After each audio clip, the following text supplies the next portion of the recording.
미동이래. 이름이 봐. 이거는 니랑 오므로 해도. रासाले यो चाहिँ बर्खामा आउँछ उनीहरूलाई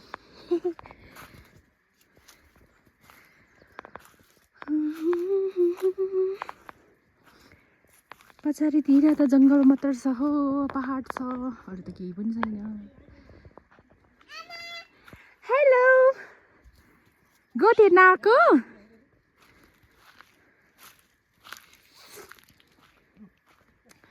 यहाँ चाहिँ फुलकोपी हो कि बन्दकोपी रहेछ सायद फुलकोपी फुलकोपी हो मम्मी त आइसक्यो आऊ बेबी यो चाहिँ आलु चाहिँ यसरी रोप्छ हाम्रोतिर अनि यो यस्तो यस्तो भएको ठाउँमा चाहिँ पछि यस्तो भएको ठाउँमा चाहिँ आलु यहाँ चाहिँ आलु छ यहाँ चाहिँ खल्डो भएको ठाउँमा चाहिँ आलु छ माथि भएको ठाउँमा चाहिँ पछि मकै रोप्छ के सो हेलो बेबी किन भाग्नु भएको त त्यो चाहिँ आलु मकै त्यस्तो त्यस्तो मात्र हुन्छ नि त त्यही भएर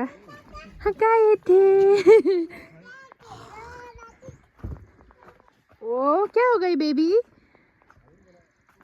सबै आलुबारी सायद यो चाहिँ आलु होइन होला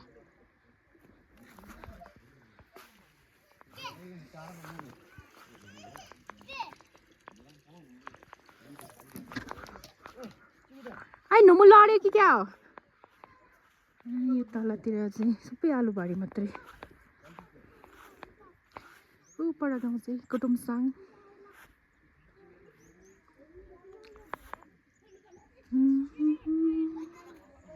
यो चाहिँ ढुङ्गे गाउँ